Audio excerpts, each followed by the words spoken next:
책상 위에 얇은 종이 한 장이 놓여 있었다. 이혼 소장. 63세.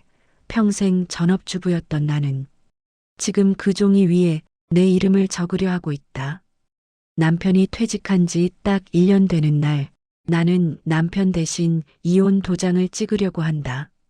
창밖에서는 저녁 뉴스 소리가 들려온다. 늘 그렇듯 남편은 거실 소파에 누워 TV를 보고 있다.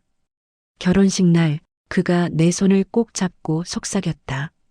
내가 평생 지켜줄게. 40년이 지나 나는 속으로 되묻는다. 그 평생이라는 말 속에 내 삶은 들어 있었던 걸까? 겉보기엔 행복한 날. 1년 전 남편은 퇴직을 했다. 회사 사람들은 꽃다발을 건네며 말했다. 이제부터가 진짜 인생이죠. 두 분 여행 많이 다니세요. 우리는 사진을 찍으며 웃었다. 남편의 어깨엔 메달처럼 회사 배지가 달려 있었다. 집에 돌아오는 차 안에서 남편은 말했다. 여보, 이제 당신이랑 시간 좀 보내고 싶다. 그동안 나 때문에 고생 많았지? 그 말이 그땐 참 고마웠다. 나도 이제 드라마도 보고 친구도 만나고 나를 위해서도 살아볼 수 있을 거라 생각했다. 하지만 몰랐다. 그의 이제부터 함께라는 말 속에 내 일상 전부를 함께 관리하겠다라는 뜻이 숨겨져 있다는 걸. 사소한 잔소리가 쌓이는 장면. 남편의 퇴직 첫날 아침. 나는 늘 하던 대로 계란을 깨고 된장을 풀었다. 그런데 뒤에서 남편의 목소리가 들렸다. 여보, 계란은 너무 오래 익히면 맛없어. 불 좀 줄여봐. 점심에는 말했다. 국은 이렇게 자주 끓이지 말고 한 번에 많이 끓여서 나눠 먹으면 되잖아. 저녁에는 말했다. 청소는 아침에 하는 게 효율적인데 왜 자꾸 오후에 해?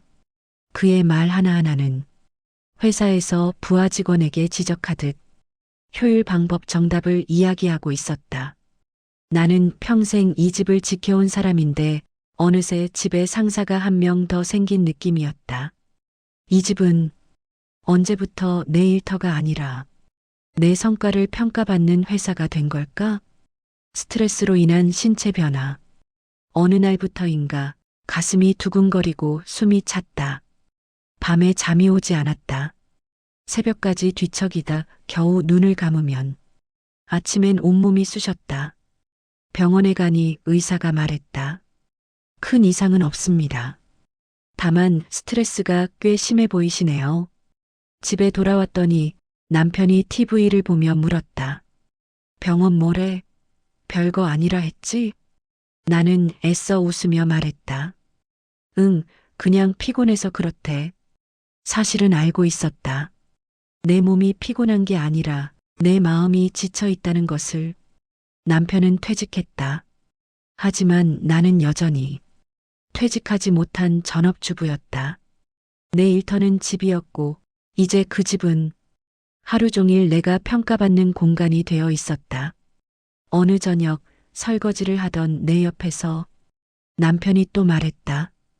여보, 그 접시는 식기세척기에 넣으면 되잖아. 당신은 왜 이렇게 비효율적으로 일을 해?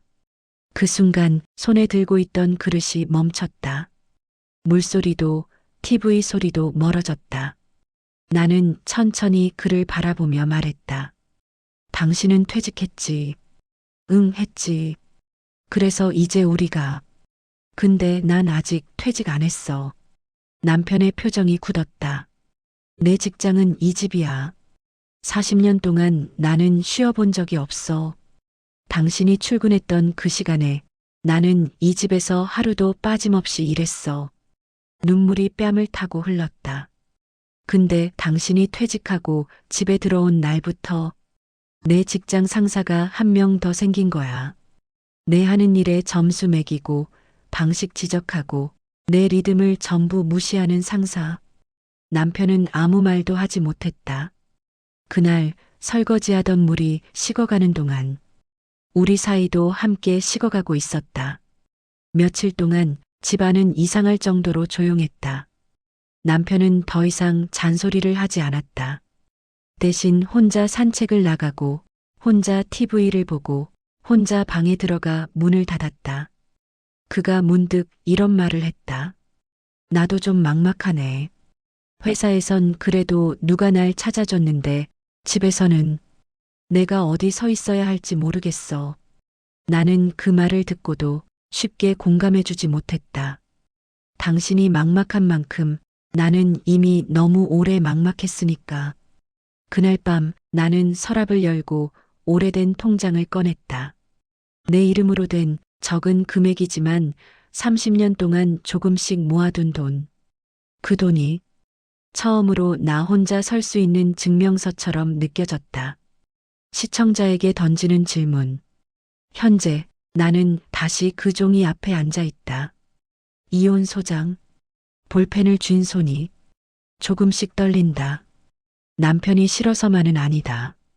다만 평생 누구의 아내로만 살다가 마지막까지도 내 삶이 없었다고 느끼고 싶진 않아서다. 창문 밖으로 저녁 노을이 비친다. 같은 집, 같은 창, 같은 노을이지만 오늘은 조금 다르게 보인다. 내가 이 도장을 찍으면 나는 남편 없는 노인이 된다. 하지만 동시에 누군가의 아내가 아닌 처음으로 나로 사는 사람이 될지도 모른다. 카메라는 천천히 이혼 소장을 비춘 뒤 천천히 줌아웃한다. 퇴직은 남편의 인생만 바꾸지 않는다. 함께 살아온 사람의 인생도 통째로 바꿔놓는다. 퇴직 후의 부부, 우리는 어떻게 살아야 할까? 당신이라면 퇴직 후의 우리와 어떤 선택을 하시겠습니까?